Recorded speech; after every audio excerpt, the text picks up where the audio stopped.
Hey everybody, welcome back to the Print 3D channel. Today is December 26th, and that means day 360 of the 3DP 365 project. And on today's episode, as we get closer to the end of the year, and I really want to print out some really big stuff for you guys, I wanted to make sure I could print edge to edge on my gMax 1.5 XT Plus. And while browsing around on my mini factory, I found this very cool 3D printable saber-tooth cat puzzle. And our print turned out really awesome, and I can't wait to share it with you guys, so stick around.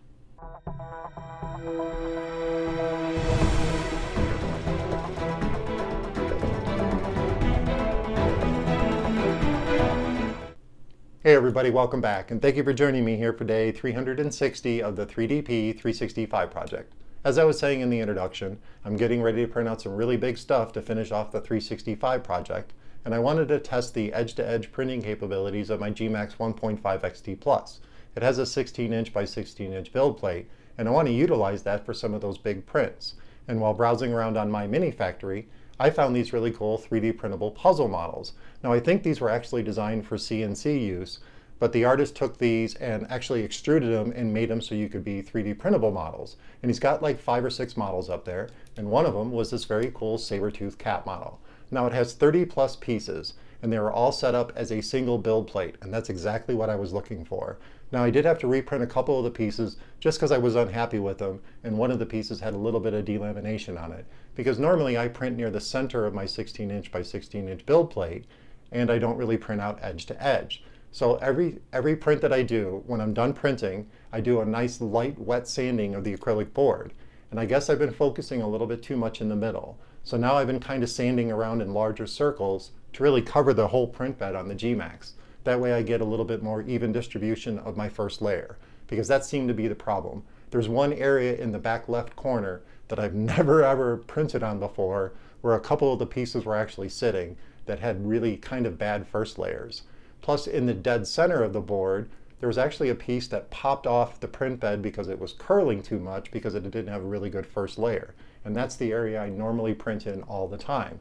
So the surrounding pieces actually turned out really good, but that center piece, for some reason, it popped off the print bed and ended up over on the power converter or the power source underneath the gMax 1.5 XT Plus.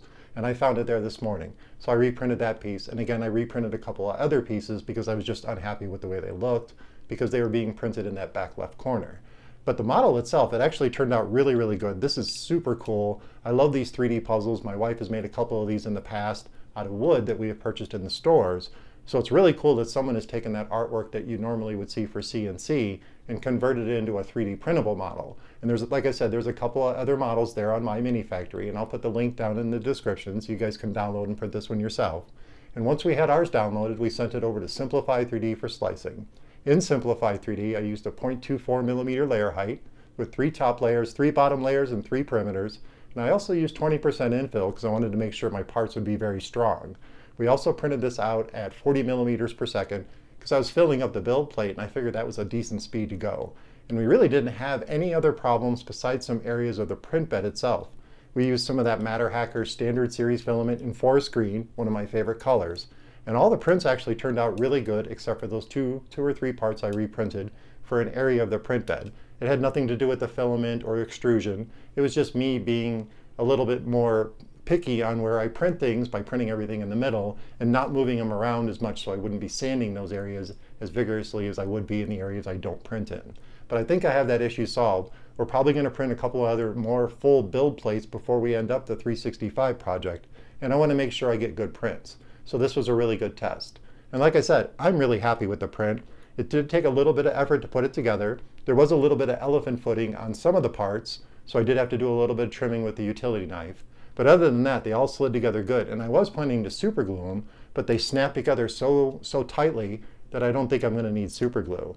And like I said, I'm very happy with the print. This looks very, very cool. I'll probably print out a couple more of these little models from the collection over there on my mini factory, because these turned out really, really good. If they're based on those CNC CNC illustrations or EPS files, they should all just go together really easily, just like this one did. And I want to put a whole bunch of them together and make a nice little collection. And I'm actually considering gMax sizing one, where I would take one part and scale it up as big as possible on the gMax, and then use that same scale number to scale up the rest of the parts and make a really big one. But for now, I'm really happy with this very cool saber-tooth cat 3D printable puzzle model. Well, that about wraps it up for day 360 of the 3DP 365 project. I hope you guys found this episode interesting and informative, and if you're looking for ways to support the channel, check out those affiliate links down in the description. And of course, don't forget to subscribe to the channel, comment, like, and share those videos, and I'll see you guys tomorrow.